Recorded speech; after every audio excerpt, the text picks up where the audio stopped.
Ya, yang membedakan Discovery Campaign dengan Display Campaign ini salah satunya adalah placement di mana iklan akan ditayangkan ya. Nah, untuk Discovery Campaign ini iklan hanya ditayangkan pada properti Google sendiri ya. Jadi ada 3 properti yang akan menayangkan iklan ya. Yang pertama itu adalah YouTube ya. Ini contohnya, saya coba perlihatkan. Nah, jadi ketika kita membuka YouTube ya di mobile lewat YouTube Apps, nah di sini biasanya kita melihat ada iklan ya. Kita lihat label ad-nya, lalu tampilan iklannya juga dalam bentuk banner gambar ya untuk thumbnailnya. Jadi bukan video seperti ini ya. Kadang ada iklan tapi dalam bentuk video. Nah, itu harusnya dari Discovery Video Ads ya yang dibuat di YouTube Ads atau Video Ads. Nah, kalau dalam bentuk gambar seperti ini ya, di sini nggak ada durasi video seperti ini. Nah, ini dibuat dari Discovery Campaign yang kita akan coba pelajari ya di video ini. Nah, kemudian kalau kita klik ya, kita lihat ya. Kalau kita klik iklannya, nah nanti dia bukannya membuka atau memplay si videonya ya, tapi dia ngebuka websitenya sebagai destination ya, begitu. Jadi bukan play video, tapi dia masuk ke sini nih, Davina Mall ya. Nah, itu satu ya. Nah, kemudian selain di YouTube, iklan juga akan dimunculkan di Gmail ya. Nah, jadi di Gmail ini kalau kita masuk di promotion atau updates biasanya tuh akan muncul iklan nih. Nah, ini contohnya nih. Ya, jadi di sini ada iklan dari Auto 2000 kan, ad labelnya. Kalau diklik dia akan ngebuka emailnya ya atau ngebuka iklannya. Nah, gitu dulu tuh. Jadi dia nggak langsung masuk ke website ya. Nah, dan saat kita mengklik terus ngebuka gini, kita dikenakan biaya ya. Jadi kita belum tentu mendapatkan traffic ya. Kalau dia mengklik call to action yang ada di email setelah dibuka, nah itu baru dia akan masuk ke sini nih. Ya, contohnya nih auto2000.co.id ya, landing page-nya. Nah, itu untuk yang di Gmail ya. Satu lagi, iklan kita juga bisa muncul di Discover. Jadi Discover ini di aplikasi Google Search ya. Nah, jadi kalau di aplikasi Google Search itu kita bisa lihat di sini ada konten ya, feed yang relate dengan interest kita biasanya nih. Jadi apa yang biasa kita baca artikel ya, kita nonton konten di YouTube. Nah, nanti Google juga bisa menampilkan konten sejenis di sini. Nah, di antara konten-konten ini itu ada iklan biasanya. Nah, ini contohnya Clever Tab ini ya. Ini iklan munculnya di sini. Nah, jadi kalau diklik dia otomatis ngebuka websitenya nih. Nah, jadi langsung ketika diklik masuk ke clevertab.com gitu ya. Nah, jadi untuk placementnya itu nggak bisa ditentukan sendiri. Jadi otomatis akan disesuaikan ya di 3 tempat tadi. Nah, selain itu persiapannya teman-teman juga butuh menyiapkan asetnya ya dalam bentuk gambar gitu. Teks juga iya kita butuhkan, tapi yang terutama nih gambar, karena gambar kan butuh disesuaikan ya. Jadi gambarnya mungkin produk yang kita ingin promosikan ya harus kita masukkan di gambarnya begitu kan.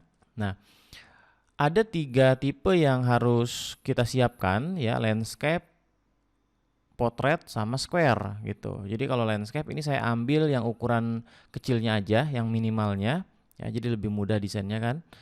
Ukurannya yang landscape 600 kali 314 pixel ya. Teman-teman bisa sediakan di 3 variasi seperti ini. Terus di potret ya, yang potret di ukuran 480 kali 600 pixel ya. 600 pixel ya. Nah, ini juga siapkan, misalnya saya di sini saya siapkan 3 juga nih ya. Lalu square ini 300 kali 300 saya siapkan 3 versi ya. Dan satu lagi adalah logo paling kecil 128 kali 128 pixel ya. Nah, jadi siapkan seperti ini. Kalau misalnya yang menjual banyak produk ya, ini juga bisa banyak variasi ya. Oke. Nah, sekarang kalau sudah punya seperti ini ya. Oke, nanti kita bisa mulai praktekin ya. Jadi cara buatnya seperti campaign pada umumnya ya. Kita bisa masuk ke all campaign, kita klik sini atau klik sini sama aja, new campaign. Nah, skenarionya nanti saya mau coba bikin iklan discovery ini untuk produk ini ya. Ini tuh lukisan ya. Nah, lukisan. Jadi nanti website yang saya akan pakai adalah ini, arti.id ya. Oke, kita balik ke sini ya. Oh ya, dan salah satu syarat lainnya adalah kita harus sudah setup conversion trackingnya begitu. Jadi si discovery campaign ini kan fokus on conversion ya. Fokus on conversion berarti ini menjadi satu kewajiban nih. Karena nanti bidding strateginya juga hanya di conversion saja begitu ya. Jadi nggak bisa fokus di traffic ya. Walaupun dari sisi Google ya menjelaskan bahwa discovery campaign ini bisa buat brand awareness, bisa buat traffic, ya bahkan ke conversion. Tapi kalau kita melihat settingan yang ada, ya dengan mewajibkan pemasangan conversion tracking, bid strateginya juga hanya ada maximize conversion atau target CPA, itu berarti semuanya memang mengarah ke conversion, ya dengan punya keterbatasan kontrol dari sisi targeting, begitu kan. Nah, jadi pastikan memang sudah di setup conversion trackingnya. Nah, kemudian untuk di sininya ya teman-teman bisa pilih leads, bisa pilih sales ya. Nah, di sini pilih discovery, lalu continue. Di sini kita kasih nama ya yang sesuai. Misalnya saya kasih nama wall art, sesuaiin aja dengan produk yang ingin kita promosikan begitu ya. Nah, di sini locationnya disesuaikan. Kalau di kota-kota tertentu saja ya kita pilih targeted location. Kalau Indonesia pilih Indonesia ya. Language-nya at least pilih Indonesia dengan English ya ketika kita menargetkan Indonesia. Jadi jangan cuma pilih Indonesia aja. Nah, di sini yang saya bilang tadi, biddingnya ini ya, ini cuma satu nih conversion ya, tapi satu ini di sini ada pilihan. Kalau kita set a target cost per action, itu artinya kita menggunakan target CPA. Target CPA-nya berapa? Ya, kalau sudah ada suggestion seperti ini, biasanya sudah ada data di saja sama Google, kita bisa masukin begini, bisa kita masukin. Ini ya. Nah, bisa kita masukin gini. Ya. Tapi kalau belum ada data, baru mau coba, nah ya jangan begini paling, ya kan? Jadi kita tidak tetapkan atau kita tidak tentukan berapa target yang harus dicapai gitu ya dalam satu konversinya untuk cost per actionnya atau cost per acquisitionnya, begitu ya. Nah, sebagai gambaran bahwa ketika kita menentukan misalnya di sini 100.000 katakan ya, karena kita sudah punya historical data gitu kan.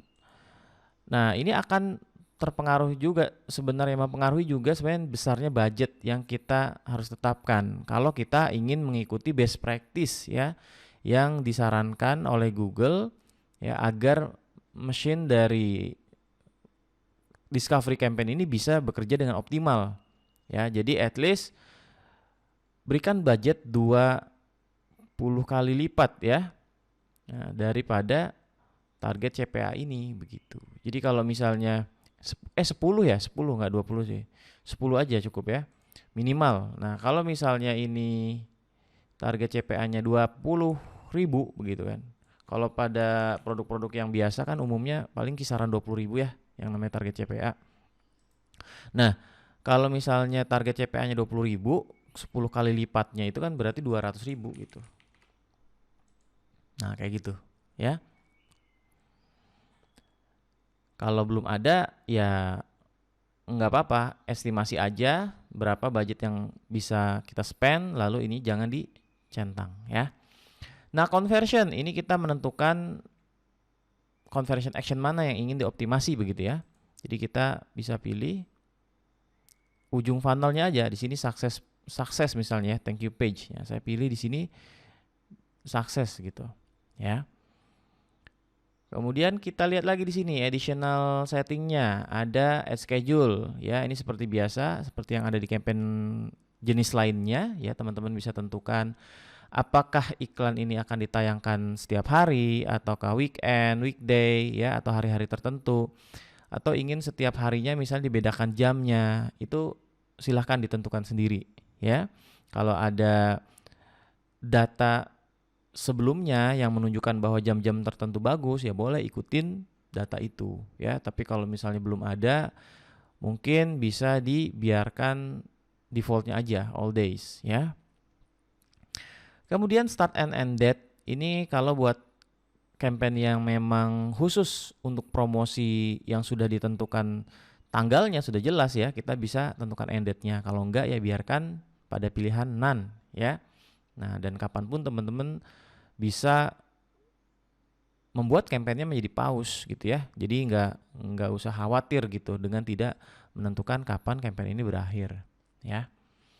Kemudian untuk bagian ini bagian jika teman-teman menggunakan third party tools ya, atau misalnya Google Analytics ya, dalam melakukan pelacakan atau tracking, teman-teman bisa gunakan ini ya. Jadi lewat URL parameter begitu, bisa lewat tracking template atau hanya menambahkan saja URL parameter di bagian akhir dari landing page kita. Kita masukkan di sini sebagai final URL suffix. Ya, kita juga bisa tambahkan custom parameter kalau misalnya kita ingin membuat contoh, misalnya menangkap atau menampilkan nama campaign gitu ya, atau nama ad group di dalam URL parameternya begitu ya. Ini harus ada pembahasan terpisah, tapi saya pernah bikin juga videonya sih untuk khususnya untuk yang final URL suffix ini. Nanti teman-teman bisa lihat di channel saya. Kemudian untuk content exclusion ini sudah ditentukan secara otomatis ya sama Google-nya. Jadi kita tidak perlu harus memilih lagi seperti apa ya. Nah, kemudian ad group ya, di Discovery Campaign ini punya banyak kesamaan dengan ya, banyak juga kesamaannya dengan Display Campaign ya. Walaupun tadi di awal saya sudah jelaskan ya perbedaannya, terutama di bagian placement ya. Placementnya dia sudah ditentukan gitu, hanya muncul di 3 properti Google saja. Kalau display kan sangat luas ya, gitu, networknya sangat luas. Nah, di sini kita bisa menggunakan penargetan based on audience atau based on people saja. Ya, untuk penargetan ini sama sih seperti display campaign juga ya. Kita bisa gunakan custom audience, kita bisa gunakan remarketing, kita juga bisa gunakan in-market atau affinity ya di sini. Jadi pemahaman targeting dari display campaign itu teman-teman bisa gunakan di sini. Hanya ada 2 penargetan ini gitu ya. Artinya tidak ada lagi penargetan berdasarkan konten ya, atau berdasarkan topik, keyword atau placement begitu kan. Itu nggak ada, nggak bisa kita tentukan. Nah, contoh misalnya di ad group pertama ini kita ingin membuat penargetan berdasarkan in market aja misalnya ya. Di sini teman-teman bisa ketikkan in market, jadi kasih nama sesuai dengan apa yang menjadi targetingnya begitu ya. Nah, kita misalnya kita bisa cari ya, browse di sini kan. Apa nih yang sesuai begitu ya. Ini kan banyak nih. Ya, atau mau gampangnya bisa di search di sini. Kita bisa ketikkan keyword yang relevan aja dengan produk yang kita ingin tawarkan. Misalnya art ya. Di sini kita ketikkan art. Nanti di sini dia akan mencari ya. Lihat di sini, ini tipenya ya, jenisnya nih in market kan. Kita mau pakai in market ya. Nah, berarti di sini kita bisa pilih misalnya painting services ya, karena kan kita mau menjual ya, mau menjual lukisan ya. Tapi kalau yang seperti ini kayaknya nggak cocok nih, drawing and animation software. Itu orang-orang yang sedang tertarik menggambar ya, mungkin mereka belajar menggambar begitu ya. Nah, tapi kita ambil aja yang ini, paint interior design, ya itu relevan kan ya, orang yang suka interior design bisa tertarik dengan lukisan juga, ya kan? Nah, ini soal education ya, mungkin enggak. Ini bisa kita masukin living room juga bisa, ya kan? Jadi sebenarnya tidak terlalu terkait sih, tapi ya ada hubungannya kan, ya kan? Nah, lalu yang terkait dengan dekor, cuman ini spesifik ya, Christmas item and decor. Nggak tahu, kalau mau tes aja begitu ya. Nah, jadi silahkan dipilih aja yang kira-kira relevan, yang ada dekor-dekornya begini, bisa masukin aja dulu gitu. Home decor enthusiast. Ini udah Affinity sih. Kalau Affinity sih sebenarnya biasanya kan tidak terlalu, seringkali nggak bagus ya kalau di conversion begitu kan. Tapi teman-teman yang memang ingin mencobanya boleh gitu. Nggak ada aturan baku gitu. Harus in market. Oh, buktinya juga si Google ngasih pilihan ya. Begitu kan. Nah, kalau buat teman-teman yang misalnya mau pakai juga custom audience misalnya ya. Nah, bisa juga di sini ya. Kalau belum punya, kita create di sini nih. Jadi custom audience ini, nah kita tentukan misalnya di sini lukisan kita kasih namanya lukisan dinding kali ya. Nah, jadi kita misalnya ingin ya di sini people who search for any of these term on Google. Jadi kita bisa targetin orang-orang yang dalam waktu dekat, yang beberapa hari lalu ya, beberapa saat yang lalu orang itu banyak mencari ya di Google itu informasi apa begitu ya. Jadi kita bisa masukin lukisan dinding. Biasanya sih ada suggestion ya. Lukisan. Nah, ini juga bisa teman-teman masukin keyword-keyword yang sudah pernah digunakan di search campaign begitu kan. Nah, ini silahkan nih dipilih-pilih aja ya yang sesuai. Tapi jangan gambar nih. Kalau gambar ini orang nyari gambar di Google Image nih biasanya nih. Tapi yang ini aja ya sebenarnya sih, yang apa, yang ada kata-kata lukisan dinding begitu misalnya. Lukisan dinding. Nah, yang begini-begini ya.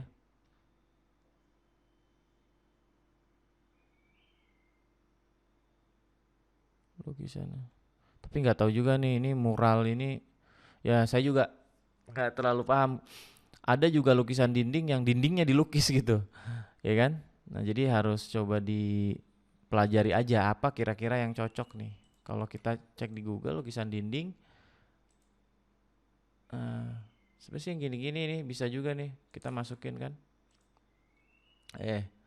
Keyword-keyword yang kita dapatkan dari sini kan bisa juga gitu kan. Dekorasi ruangan misalnya gini gitu. Ada yang mungkin sebelumnya pernah nyari jasa lukis. Nah, ini lebih potensial ya, ada kata-kata jasa, jual begitu ya. Ya, kita bisa masukin aja yang kira-kira relevan begitulah ya.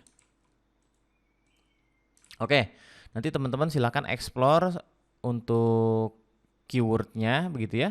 Bisa masukin banyak juga sih nggak apa-apa, 20 kah misalnya atau 50 kah, itu nggak ada masalah. Cuman menurutku kalau bisa yang cukup spesifik aja begitu ya. Ini untuk audiensnya lukisan dinding ya, ini juga lukisan dinding begitu kan, masih seputaran ini gitu. Nanti coba bikin lagi custom audience yang lain, misalnya untuk dekor ruangan itu juga dibuat spesifik aja dekor ruangan. Jadi bisa bikin custom audience-nya itu banyak begitu ya, banyak kelompoknya begitu ya.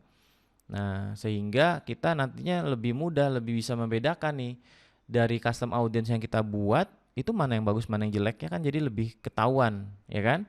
Kalau semua terlalu dicampur di sini ya nggak bisa memilah-milih begitu ya, mana custom audience yang bagus, mana yang enggak. Oke. nanti tinggal di-explore aja ya. Ini saya berikan contoh aja, di sini tinggal create. Nah, oke, kalau sudah misalnya ya ini mungkin bukan in market aja lah, kita kasih nama in market plus apa ya? Ya audience saja lah ya namanya. Kita nggak pisah soalnya. Kalau teman-teman mau pisah juga boleh, misalnya add group 1 atau ini nanti nih di add group 2 sekalian kita coba ya. Jadi ini tetap in market aja dulu. Nanti di add group kedua kita pakai custom audience ya. Nah, kemudian di sini ada audience expansion. Audience expansion apakah kita mengizinkan sistem untuk menargetkan orang-orang yang punya potensi untuk convert ya, untuk convert. Tapi ini sebenarnya tergantung juga dari apa yang teman-teman pilih di goal ya di sini. Jadi kalau goalsnya misalnya brand consideration misalnya gitu ya, ini juga akan menargetkan orang-orang yang berpotensi di level brand consideration begitu. Jadi bukan conversion. Jadi ini tergantung dari goal yang kita tentukan gitu. Jadi kalau kita tentukannya leads ya, ini akan dioptimasinya ke leads gitu ya pilihan ini. Nah, untuk kali ini saya nggak mau pakai dulu, jadi saya coba ingin melihat ya hasil dari yang benar-benar saya tentukan di sini aja gitu ya. Nah, kemudian demografik. Ini demografik kalau misalnya memang kita lihat untuk produk yang kita jual ini cocok di umur tertentu misalnya ya, seperti ini. Kita asumsikan orang-orang yang sudah punya rumah misalnya ya, kayak di usia yang 25 ke atas lah gitu kan. Kita bisa pilih di sini atau mungkin jangan terlalu tua misalnya ya. Sampai di sini misalnya. Ini boleh ya.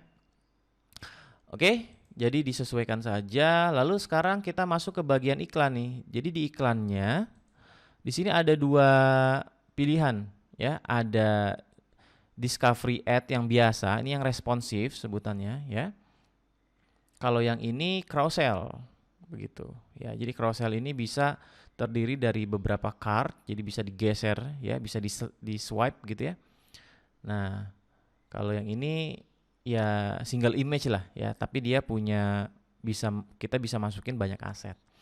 Kita coba dulu yang ini ya, ini yang lebih mudah harusnya. Nanti kita juga coba buat yang ini. Jadi discovery ad ini, nah kita tinggal masukin URL-nya di sini. Masukin URL, masukin gambar, kita upload ya. Nah ini kita upload semua gambarnya. Jadi biarkan diupload dulu, nanti tinggal kita pilih ya. Nah jadi setelah diupload semua, kita pilih, ini udah otomatis menyesuaikan ya. Jadi makanya harus mengikuti ukuran yang tadi saya sebutkan begitu. Jadi ini tinggal pilih-pilih gini aja. Ya.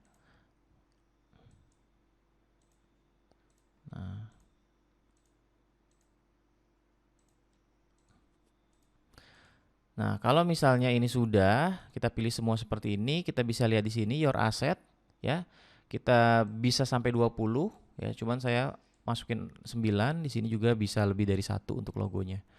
Nah, karena saya bikin 3 variasi ya, 3 kali 3 jadi cuma 9. Teman-teman yang bisa bikin lagi ya lebih banyak dimasukin aja nggak apa-apa. Ya. Oke, kalau udah tinggal save. Nah, di sini kita tinggal lengkapin aja nih headline-nya. Headline dan description ini masing-masing 5 dan terakhir business name ya. Business name saya masukin aja ini. Kemudian headline ini mungkin saya ambil aja di sini ya.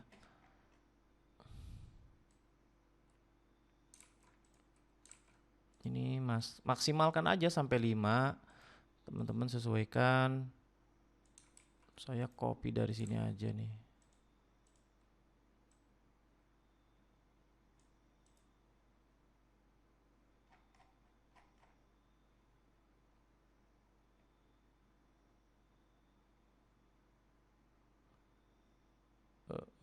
Oke, mana ya?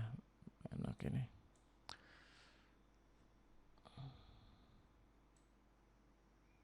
Ya saya buat ini aja lah.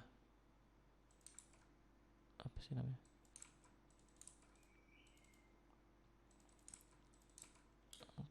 Oke. Headline-nya lagi.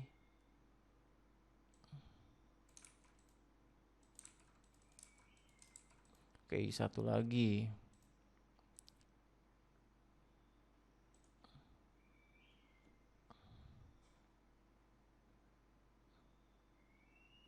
Ini aja kali ya.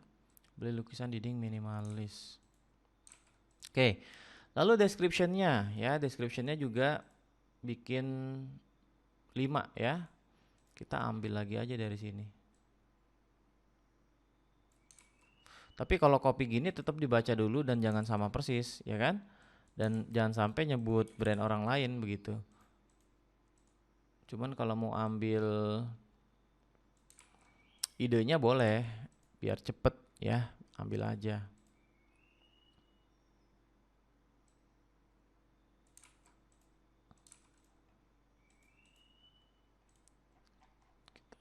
Ambil yang dari SEO ini juga nggak apa-apa sebenarnya.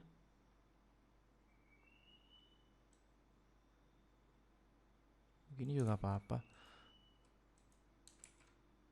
Ups.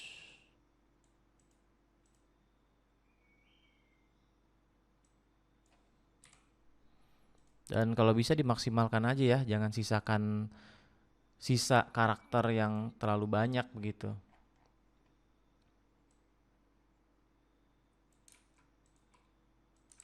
Oke, saya buat begini aja ya, teman-teman bisa buat yang jauh lebih bagus. Nah, kalau sudah ya di sini kita juga bisa tambahkan nih untuk call to action-nya, apakah kita mau pakai bahasa Indonesia atau bahasa Inggris? Indonesia aja ya. Nah, di sini kita pilih misalnya beli sekarang ya. Nah, di sini kita lihat nih. Ini call to action-nya. Jadi di sini teman-teman bisa lihat nih, mau coba cek di mana nih, di YouTube misalnya. Nah, di YouTube seperti ini kan. Ya, ini di YouTube Home Feed ya. Lalu YouTube Home Feed bisa juga tampilannya seperti ini ya. Kita lihat aja di sini. Bisa juga tadi di atas ya. Terus juga di YouTube Watch Feed itu di sini pas kita nonton video itu ya di bawahnya. Nah, ini bisa juga munculnya di sini. Oke, itu di YouTube ya. Kalau kita lihat di Gmail, nah di Gmail yang seperti ini. Tuh, ya. Ini biasanya muncul banyak juga sih di sini. Atau satu-satu ya, lupa saya. Satu-satu mungkin kalau ini, kalau jenis yang ini, kecuali yang carousel ya. Oke, dan satu lagi Discover. Nah, Discover seperti ini. Ya. Ini tampilan mobile, ini tampilan desktop. Desktop nggak dimunculin ya. Coba. Iya, nggak dimunculin semua. Tapi bisa juga tampil ya. Oke, kalau sudah kita add to add group, ya lalu kita create campaign. Nah, jadi seperti itu ya cara pembuatan untuk campaign discovery ya. Nah, misalnya kita ingin buat lagi add group ya. Tadi kan di sini kita udah pakai in market, kita mau coba lagi. Jadi caranya tinggal pilih campaignnya, masuk add group, klik di sini, kita buat add group baru nih. Kita kasih nama custom audience ya. Nah, custom audience-nya kan kita udah buat satu tuh tadi. Ini. Jadi kita bisa buat lagi beberapa ya yang isinya custom audience semua dengan tema yang berbeda-beda. Jadi kalau buat custom audience itu kira-kira kayak buat ad group lah, kayak buat ad group di search campaign gitu kan. Ad group di search campaign kan dikelompokkan berdasarkan tema keyword kan. Nah, ini juga dibuat seperti itu. Jadi tema-tema keyword. Jadi custom audience-nya itu nggak cuma satu gitu. Jadi teman-teman bisa explore di banyak custom audience ya. Nanti bisa di kelihatan kan datanya seperti apa masing-masing custom audience ya. Nah, ini juga saya nggak pakai. Ini samain aja kayak tadi ya, begini. Nah, untuk iklannya itu bisa di copy aja, pilih ini nih, copy existing ads ya. Nah, jadi kita pilih ini. Nanti dia akan otomatis copy, kita centang add to add group. ya, create add group. Nah, kayak gitu aja tuh. Terus mau bikin lagi ya boleh sih, tapi mungkin satu lagi apa, remarketing misalnya ya, kalau sudah ada data remarketing. Nah, kemudian kita coba ingin menambah iklan ya. Misalnya di in market ini kita ingin menambah iklan, berarti kita klik di sini, kita pilih yang cross sell. Oke. Nah, yang cross sell ini sebenarnya untuk datanya sih tadi harusnya di notepad dulu ya, tapi biar enggak ini lagi nih. Gak apa-apa lah ya, kita langsung buat aja. Kita langsung buat aja deh. Oke. Custom audience saya dulu. Nah, ini URL-nya kita masukin di sini, headline-nya ini cuman kita butuh satu di sini ya, tapi nanti masing-masing card itu kita bisa bedain headline-nya, kita bisa bedain ya. Nah, di sini kita ambil aja lagi dari sini. Description-nya juga.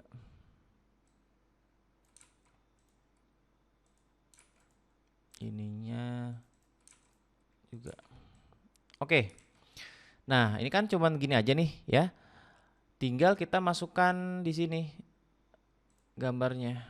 Nah, jadi gambarnya, nah ini kita bisa nih masukin yang recent use ini. Jadi kita masukinnya yang yang landscape aja dulu nih, 3 ini nih. Jadi ini sama ini landscape aja dulu. Kita pilih, coba ini ya logo satu lagi. Nah, coba. Nah, kayak gitu. Jadi nanti kalau udah muncul gini, kita bisa tambahin satu-satu di sini juga nih. Yang ini tuh tadi temennya misalnya yang ini misalnya. Ya. Terus apalagi satu lagi ini ya misalnya.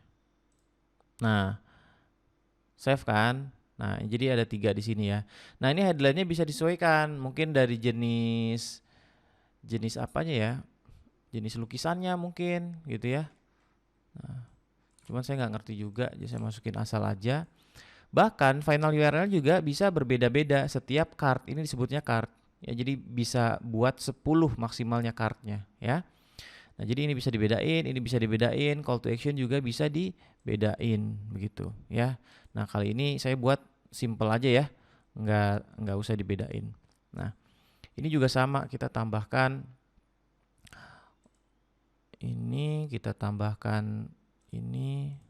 Nah, ini bisa dibedain, ini bisa dibedain, ini juga bisa dibedain. Terakhir satu lagi, ini dan ini. Nah, ini juga sama, ini bisa dibedain, ini bisa dibedain, ini bisa dibedain ya. Kalau udah seperti itu, pilih done, dan kita lihat di sini ya, ada 3 card yang kita buat ya. Ini logo. Oke, seperti itu aja ya. Kita bisa lihat, nah ini si iklannya kalau muncul di Gmail itu dia tuh bisa gini ya, bisa kayak katalog. Nah, kalau muncul di YouTube dia seperti ini, bisa digeser tuh ya. Biasanya sih iklan kayak gini lebih bagus CTR-nya gitu ya, jadi lebih menarik gitu untuk diklik tuh, untuk dieksplor tuh ya. Nah, ini tampilan yang square landscape, jadi beda-beda ya. Nah, terus kalau di discover ini juga sama kayak gini. Oke ya, ini udah kita save.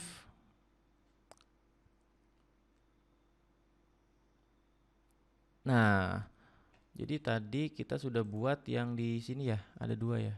Ini ada 2. Kalau ini cuman baru ada 1 ya. Nah, kalau misalnya ini mau ditambah lagi ya, ini mungkin bisa di-copy aja sih begini. Ini yang mana tadi? Yang ini ya. Nah, yang ini cross sell bisa nggak di-copy ya? Copy, masukin di sini. Paste. Ini pilihin ini ya, bener ya. Ini paste. Nah, kita tunggu ya sampai proses copy paste-nya selesai. Nah, ini udah selesai kan? Masih under review. Ini juga sudah ada 2 ya, seperti itu. Oke, teman-teman, seperti itu aja untuk tutorial kali ini. Jangan lupa subscribe dan bisa di-share ke teman-teman lainnya yang membutuhkan. Dan jangan lupa untuk follow juga Instagram saya di Rendra Sedoya. Tinggal dicari aja. Di situ juga banyak tips tentang Google Ads, dan juga jangan lupa main-main ke blog saya rendrasedoya.com. Oke, sampai jumpa di tutorial lainnya.